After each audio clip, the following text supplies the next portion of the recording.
Bonjour à tous et bienvenue dans ce nouveau numéro de Master Mag. Aujourd'hui, cette émission sera dédiée à la culture et au divertissement dans la région lilloise. Au programme, un festival de tatouage, de la culture urbaine, des idées de sortie et bien d'autres choses à découvrir. C'est parti!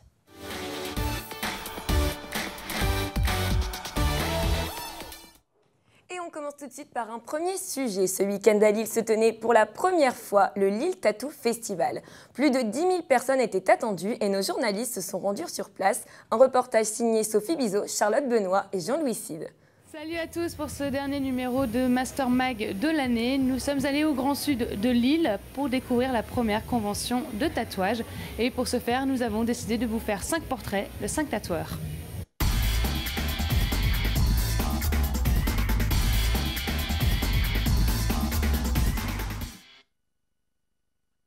C'est une occasion de se faire connaître par ici, quoi. Bien, au début, c'est par soutien à un ami qui s'appelle Billy, qui est installé ici et qui ouvre un nouveau magasin, la Machine Infernale. Et puis par solidarité aussi pour l'organisation. Puis Lille, pourquoi pas, je pense qu'il y a des choses à faire à Lille. On est ici pour représenter notre salon. C'est notre premier festival. C'est notre premier salon de tatouage, déjà pour se faire connaître et puis pour rencontrer aussi des gens du métier. Parce qu'en fait, on cherchait à se faire connaître un peu plus au nord de notre shop. Ils font plus souvent du freehand. Il n'y a pas de calque, c'est vraiment les motifs à l'état pur, les vrais. Le style réalisme, certainement, le photoréalisme, ce qu'on peut voir comme la reproduction de portraits. Alors, ma différence, c'est mon style, ce qui est plus proche du old school, du tatouage traditionnel. Ce qu'on fait, c'est que là, on fait un tatouage pour une personne. Je répète pas un motif sur différentes personnes, en fait. Difficile à dire pour l'instant parce que nous, on est jeunes, on va dire, dans le métier. Donc, notre travail en finesque, ça plaît beaucoup aux gens. Alors nous, on travaille que des modèles uniques. En fait, je dessine chaque modèle pour mes clients. C'est une histoire, c'est l'histoire de la personne qui est racontée sur la peau.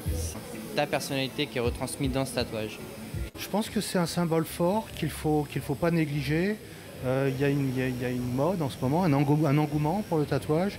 Mais je pense que c'est aussi un des derniers espaces de liberté qu'on a encore, s'exprimer sur soi par le tatouage en l'occurrence. Bon, il y a les poèmes aussi, il y a la musique. Le tatouage fait partie de ces médiums. Il faut vraiment faire attention à ce qu'on fait avec le tatouage.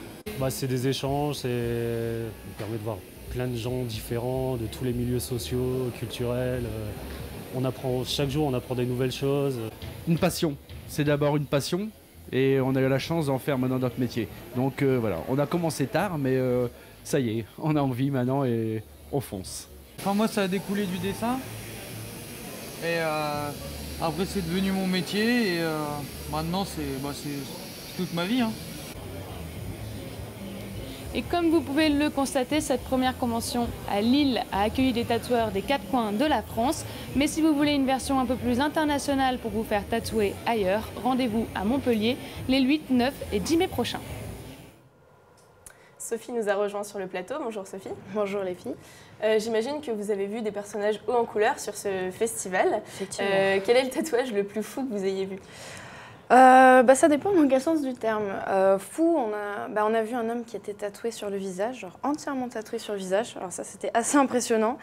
Et sinon, moi, ce que j'ai bien aimé, c'était justement le salon Wapiti, donc avec le Christian qui est dans le reportage, qui travaillait sur la finesse. Et c'était vraiment un vrai travail super méticulé, c'était assez impressionnant.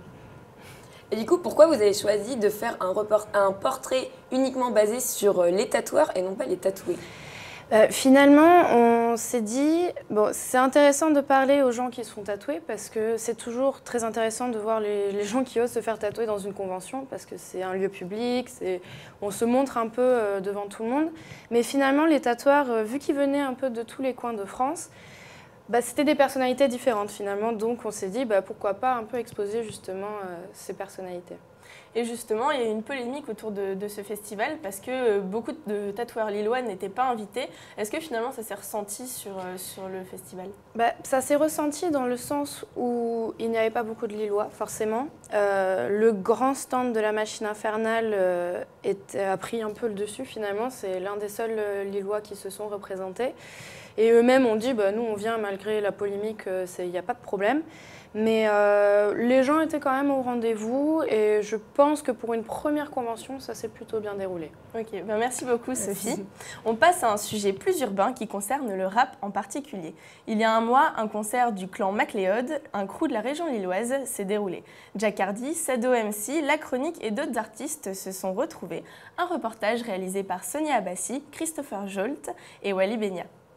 Salut à tous! Aujourd'hui, le Master Mac vous emmène au Feeling, un bar retranché de la métropole lilloise où un collectif de la scène underground a décidé de créer un concert visant à rassembler une belle partie des rappeurs de la métropole le 14 mars dernier. Mais ça, Jack Hardy, membre du crew Clan MacLeod à l'origine de l'événement, vous l'expliquera peut-être mieux que nous. En fait, j'organisais les premières sessions Clan MacLeod chez moi. Dans ma propre maison, dans mon salon, on avait viré tous les meubles, on mettait une table de platine, on branchait 3-4 mics et puis on partait comme ça quoi. Puis un peu victime du succès de tout ça, parce que la dernière on a fait 70 personnes chez moi, donc bon, à un moment on a cherché à l'extérieur, tu vois. Et donc en gros, le pourquoi, c'est parce que en gros il y a plein de kickers, il y a plein de DJ, il y a plein de potentiel ici, il y a plein de mecs qui rappent trop bien, on les entend jamais, tu vois. Donc à un moment, nous on se rejoint entre nous et il fallait que ça sorte, il fallait qu'il y ait un truc qui se fasse. Et moi, vu que j'avais une grande baraque en coloc, on a viré tous les meubles, c'était accessible de faire ça chez moi, on s'est rencontrés comme ça. Et puis finalement, ça a pris son chemin tout seul en fait. Voilà, les gens ont continué à se rassembler, à demander tout le temps une session de MacLeod justement parce qu'on a intitulé ça comme ça pour le délire. Et puis voilà, nous, on se retrouve ici aujourd'hui quoi. Et pour une première session, c'est une session réussie. Ils étaient nombreux à venir écouter le flot dévastateur de la nouvelle vague du rap lillois dans une ambiance étonnamment intimiste. Une dynamique mise en place par les jeunes organisateurs qui espèrent pousser l'expérience le plus loin possible. Voilà, on remet le hip-hop sur le devant de la scène à Lille, on organise des vraies sessions avec plein de groupes, plein de freestyle et tout, et on se retrouve avec une ambiance à l'ancienne, années 80-90, ou avec des blocs parties, ou voilà, bon. Ça c'est vraiment le côté l'esprit que j'aimerais bien retrouver parce que ça se perd je trouve. Après voilà, il n'y a pas de fin à tout ça en fait, finalement on l'emmène le plus loin possible selon ce qu'on fait dedans quoi. Donc tout le monde s'inscrit dans la même dynamique. À un moment c'est selon ton investissement, t'as envie de pousser le truc là ou là quoi. Donc tout le monde donne son coup de main. En gros les DJ ramènent les platines, nous on ramène les lyrics mais pas que. Enfin je veux dire à côté on a des tafs, on essaye de faire marcher ça. Je veux dire on a un contact en imprimerie, on va le faire marcher parce que c'est un pote d'un pote. Enfin voilà en fait c'est un collectif donc on reste vraiment solidaire. On serre les coudes et puis tout ce qu'on peut mettre en commun on le met en commun pour faire avancer le groupe en fait et chacun aussi. Durant la soirée, pas moins de 8 groupes ont défilé au micro pour y déverser leur puissance et c'est avec un open mic déchaîné que se sont achevées les hostilités vers minuit. Tout ça bien sûr dans le but d'atteindre un objectif que Jack Hardy ne perd pas de vue. Alors moi le but du jeu en fait, l'engagement c'est quand j'ai lancé la première, on en ferait une le mois d'après. Puis on en a fait une deuxième le mois d'après. Donc en fait le but du jeu maintenant ça va être d'en faire une au moins une fois par mois. Et puis de faire un peu changer les sets, donc que ce soit pas toujours les mêmes qui jouent, qu'on fasse découvrir aussi des mecs en solo, qui n'ont pas forcément de groupe ou pas encore d'entité, mais qui ont un putain de potentiel et qui méritent largement d'être mis en avant. Vous voilà prévenu. Reste maintenant à inscrire définitivement la démarche dans l'agenda culturel de la ville et pourquoi pas un jour voir le hip-hop s'élancer sur le devant de la scène nocturne lilloise. C'est fini pour cette chronique, mais surtout, comme Sado MC le dit si bien... Tonton flingué ma gueule, on est là, on est présent, c'est bien nous, t'es pas cinglé, attention hein. Bonjour Sonia. Bonjour les filles. Alors, est-ce qu'il y a beaucoup d'événements de ce genre à Lille? Alors il faut dire qu'au niveau du rap mainstream, du rap connu, oui, à Lille on a eu des pointures cette année comme par exemple Oxmo Puccino, plus tôt dans l'année on a eu IAM aussi, mais en termes de rap underground, non en fait ça commence juste à arriver. Là, pour la première fois, on a eu le clan MacLeod qui a rameuté la plupart des rappeurs de Lille. Et oui, ça a commencé à aller un peu plus fort, un peu plus haut. Par exemple, Saint-Sauveur a décidé de faire une block party cet été. Ça promet d'être plutôt pas mal aussi. Le rap commence à avoir des bons points à Lille. D'accord. Et à quel genre de public ça s'adresse finalement ce genre d'événement? Alors pour la première du clan MacLeod, Jack Hardy nous a dit que c'était surtout des MC qui étaient dans le public, mais aussi d'après lui on essaye d'élargir le public le plus possible en fait, tout simplement essayer de faire venir des MC, des pros, mais aussi juste du public pour faire découvrir un peu le rap lillois qui a beaucoup de choses à offrir en fait finalement. Est-ce qu'il y a des prochaines dates pour des concerts prévus peut-être dans le futur? Alors exactement, le samedi 18, donc ce samedi-là, le clan MacLeod va remettre ça, et cette fois-ci avec Moineau aussi, le E.T. Crew et un autre crew dont j'ai un peu oublié le nom, mais ça promet d'être encore une fois plutôt pas mal. On va encore retrouver pas mal de rappeurs de Lille, donc exclusivement lillois. Et cette fois-ci, le public sera un peu plus large et on pourra retrouver des MC, mais aussi un public juste assez friand de culture hip-hop. D'accord, merci Sonia. Donc toujours du côté urbain, passe cette fois-ci au sport avec le Wild Night Contest. Pour les novices, il s'agit d'une compétition de BMX qui a rassemblé les 10 meilleurs riders internationaux. Charlotte Dumont, Morgane Goldenstein et Mathilde Guillot se sont rendus sur place. Ce samedi 28 mars, la Halle de glisse de Lille a accueilli la 5e édition du Wild Night Contest. 3e compétition de BMX en termes d'importance en France. Elle est à l'initiative d'une association étudiante. ECDC, c'est une association qui a été fondée en 2010, donc qui est quand même assez jeune. C'est une association étudiante rattachée à l'EDEC. On promeut la culture urbaine sous toutes ses formes, donc le street art, le rap et le BMX notamment, donc au travers du Wild Night Contest. Mais cette compétition vient surtout d'un professionnel et amoureux de ce sport. L'événement a été créé par Arthur Dietrich, donc, qui est un ancien rider BMX. Et c'est donc lui qui a eu l'idée de créer le Wild Night Contest parce que c'était sa passion. Ce concours accueille des participants de différents niveaux. Normalement, c'est que des pros. On a un pôle dédié aux riders en fait, c'est-à-dire qu'il les book, il les contacte pour savoir s'ils seraient intéressés pour venir sur le contest. Et ils s'occupent d'eux quand ils viennent.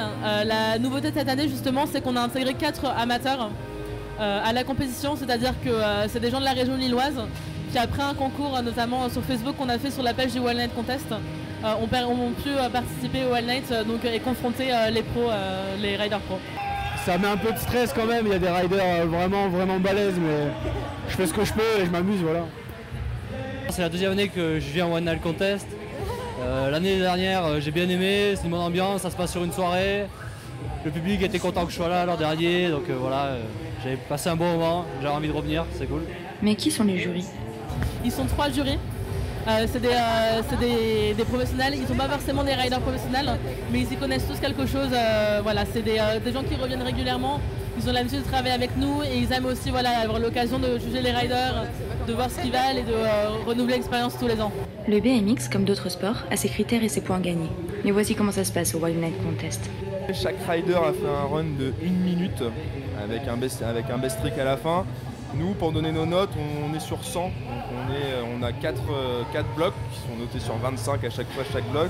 Donc on a l'amplitude, l'exploitation du parc, c'est-à-dire si les gens vont un peu partout dans le skatepark, s'ils restent à un seul endroit. On a les tricks et on a le style. Donc on a ces 4 critères-là et ensuite sur chaque critère on met 25 points. Donc ça c'est pour la première partie. Une fois qu'on a eu ça, il y a 4 riders qui sont éliminés. Et ensuite on fait des battles de 2. Donc c'est un rider contre un deuxième rider et avec un best tricks aussi également. Best trick c'est la meilleure figure, hein. Ils essayent de faire une grosse figure. Une fois la battle terminée, donc du coup il ne reste plus qu'un rider, on regroupe encore sur une poule et ainsi de suite jusqu'à ce qu'on ait plus que au final un seul rider et on est sur des histoires de battle, un peu comme dans le hip-hop, le breakdance. Cette année, c'est Jack Clark qui a gagné le premier prix. Il est reparti avec un chèque d'une valeur de 1 700 €. Pour les autres, public ou participants, c'est une soirée au Magazine Club qui a été offerte. Pour la prochaine Wild Night Contest, rendez-vous en 2016. Morgane nous a rejoint sur le plateau. Bonjour Morgane. Bonjour Juliette. Donc on voit que le niveau des riders était bien présent, mais est-ce que l'ambiance était au rendez-vous?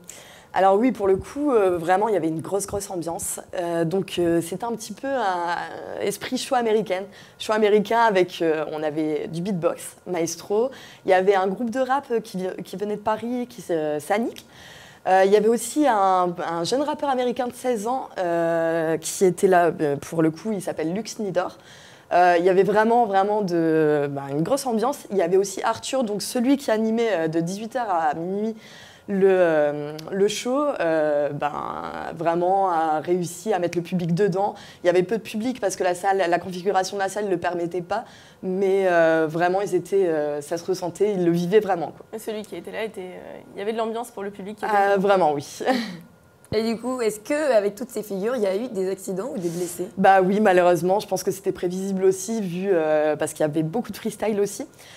Donc on a eu 2 accidents, un amateur pour le coup, celui qu'on a vu dans le reportage qui s'appelle Vianney, qui s'est fait, en fait c'est un coup à la dent, donc il y a eu un peu de sang, les pompiers sont venus et il y a aussi pour le coup, c'est Jimmy Van Bell, un Belge, lui c'est un rider professionnel qui s'est fait mal au bras qui est reparti aussi avec les pompiers. Et est-ce que vous pouvez nous en dire un petit peu plus sur le vainqueur? Oui, donc c'est Jack Clark, donc c'est un rider professionnel anglais. Donc lui en fait, a déjà gagné l'édition de l'année dernière, de 2014. Et en fait, voilà, donc il repart avec ça une fait belle somme. Oui, avec un chèque de 1 700 €. Mais bon, je pense que c'est justifié puisqu'il a aussi une belle expérience derrière lui. Ça fait 8 ans qu'il est dans le BMX, donc voilà. Ok, merci beaucoup Morgane. Changement d'ambiance à présent, avec un sujet plein de soleil et de bonne humeur. L'association Wawa est dédiée à la culture afro-caribéenne. Arthur Batins, Anastasia Laguera, Azaria Anglionin sont partis à la découverte d'un cours de danse donné par l'association. Le 25 mars dernier, la fondatrice de l'association Wawa, Janine Fischer, tenait un cours de danse particulier, le coupé-décalé. Originaire de Côte d'Ivoire et apparu dans les années 2000, le coupé-décalé regroupe plusieurs styles musicaux et se décline en plusieurs versions, comme le zouk ou le kuduro. Au 81 rue Gemap, à Lille, chaque semaine, des dizaines de personnes se retrouvent pour apprendre et pratiquer cette danse originale. Julie, qui participe au cours depuis 1 an maintenant, nous explique ce qui l'a motivée à s'inscrire. Pendant l'année, on teste plein de styles. On a fait du dombolo, de la zonto, là on fait du coupé décalé et on va en faire d'autres jusqu'à la fin de l'année. C'était l'occasion de tester plusieurs styles différents et de voir si ça me plaisait. Il y a une variété et qu'on ne fait pas la même chose toute l'année. Et puis en plus, c'est pas forcément des styles que je connaissais, donc ça permet de à chaque fois découvrir des trucs, des pas nouveaux et des styles nouveaux et puis des cultures nouvelles aussi, c'est ça qui est cool. Ces jeunes initiés au coupé-décalé sont membres de la Waka Waka Dance Academy, un concept que nous explique la présidence de Wawa à l'initiative de cette idée. La Waka Waka Dance Academy, c'est une école dans laquelle je propose des cours de danse afro-urbaine. D'accord ? Donc on est vraiment recentré sur le côté urbain de l'Afrique et il y a plein d'énergie, il y a vraiment une dynamique artistique au niveau de ces danses-là.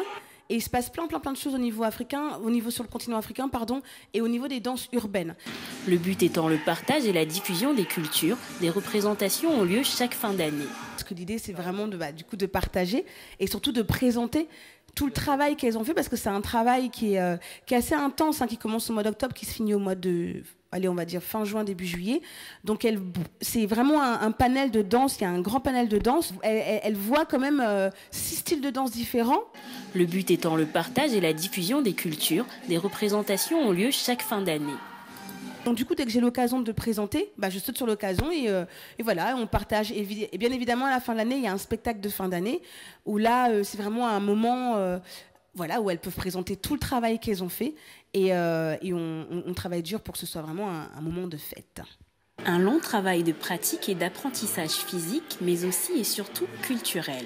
Mais l'association Wawa, ce n'est pas que de la danse. J'ai monté Wawa. Le Wawa, c'est la réunion de tout ça. C'est la réunion de toutes mes passions. Voilà. Et donc, on a fondé l'association en 2011. Et Wawa, donc, ce sont des projets solidaires, culturels, artistiques, autour des cultures afro-caribéennes et afro-brésiliennes. Des projets solidaires, culturels et artistiques comme des animations, des spectacles et des activités pédagogiques autour de la cuisine ou encore de la danse. Chaque année, l'association Wawa présente 2 grands événements, la Happy New Hair, un salon autour des cheveux bouclés, crépus frisés et loxés, ainsi que la Fashion Outlet Party le 21 novembre au gymnase Place Sébastopol à Lille. Un événement sur la mode éthique et ethnique. Rendez-vous donc sur le site de Wawa Lasso pour plus d'informations. Bonjour Arthur. Bonjour. Donc est-ce que c'est une association qui est spécialement réservée aux Afro-Caribéens ? Non, comme vous avez pu le voir, il y avait donc Julie qui était là et puis plein d'autres qui étaient de la région lilloise et qui sont intéressés à cette culture qui est, ma foi, intéressante. Donc non, c'est pas réservé qu'à ces gens-là. Et vous, en tant que ch'ti, vous êtes senti comment dans cette ambiance afro-caribéenne ? C'est un peu particulier, c'est vrai qu'on n'a pas l'habitude, mais c'est toujours intéressant, comme je disais, d'aller voir des gens qu'on ne voit pas tous les jours, qui font des choses qu'on ne fait pas tous les jours, et découvrir des nouvelles personnes qui nous apprennent des nouvelles choses. Et là, en l'occurrence, ces danses-là, moi, c'est pas ce que je fais. C'est pas du Rihanna ou autre, donc voilà quoi.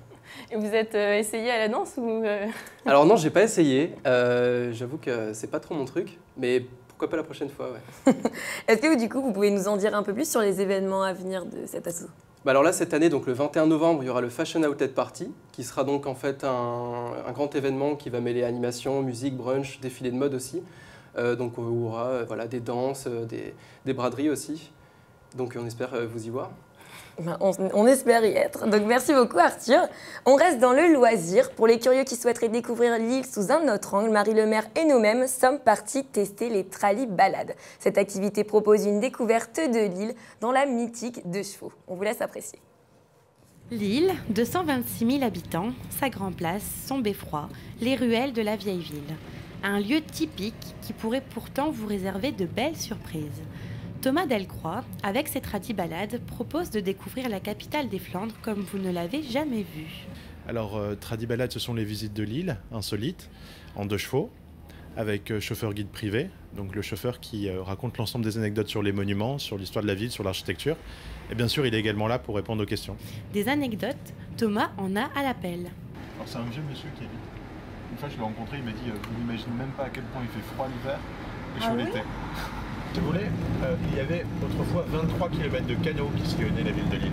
Ma grand-mère disait toujours à ma mère de ne pas aller dans le Vieux-Lille en fait. Fort du succès de son concept, Thomas a même développé le commerce de souvenirs lillois. Alors l'entreprise a été créée il y a 5 ans. Alors au début, l'activité est ciblée essentiellement donc les visites touristiques. On a également développé tout ce qui est team building incentive à destination des entreprises, mais également des groupes d'amis ou en famille. Concernant les pistes de développement, on a lancé depuis 1 an et demi la boutique qui s'appelle Souvenir Lille, qui est située à côté de la Vieille Bourse, à côté de la Grand Place, rue des Trois Couronnes. On y vend donc les souvenirs de la ville de Lille et les produits régionaux en travaillant qu'avec des personnes qui travaillent encore de façon artisanale. Finalement, pourquoi avoir fait de la mythique vieille dame, comme Thomas aime l'appeler, son fonds de commerce? C'est qu'il y a le gros capital sympathie autour de la voiture, c'est-à-dire qu'elle attire vraiment le regard et surtout le sourire des passants. Ensuite, c'est une voiture qui est décapotable, donc toutes les 2 choses sont décapotables, et ce qui permet de bien voir l'architecture. Et également, on n'a pas du tout la sensation d'être enfermé dans une voiture pendant 1 heure, par exemple, on est vraiment à ciel ouvert. Ensuite, c'est une voiture française, c'est la voiture française d'ailleurs la plus populaire, reconnue à l'étranger, et puis elle se faufile bien dans les rues du Vieux-Lille. Après, c'était une voiture qu'on avait dans la famille, donc il y a aussi le côté affectif sur la voiture. Les tradi-balades ont plus d'1 tour sur leur capot. Il y en a pour tous les goûts et pour toutes les bourses. Alors il y a plusieurs visites, plusieurs parcours. Il y a un parcours de 30 minutes, 45 minutes, 1 heure et 1h30. Par exemple, 30 minutes, ça cible essentiellement le Vieux-Lille. 1 heure, c'est en général la visite qui est la plus prise. C'est le temps nécessaire pour voir les incontournables lillois. Alors ça cible également le Vieux-Lille, mais il y a une bonne partie sur l'île Centre aussi. Alors par exemple, vous venez pour une visite de l'île d'1 demi-heure qui cible le Vieux-Lille. À 3 personnes, c'est 15 € par personne. Si c'est celle d'1 heure, c'est 28 € par personne. Les touristes seront ravis, mais les Lillois aussi. Ne vous méprenez pas, la Dedeuche va encore vous en faire voir de toutes les couleurs. Marie nous a rejoint. Bonjour Marie. Bonjour les filles. Est-ce que vous pouvez nous en dire plus? Comment s'est passée cette balade? Écoutez, c'était très amusant, très divertissant. Donc je pense que c'est un concept qui va plaire à la fois aux Lillois, mais également aux étrangers venus passer un petit moment à Lille.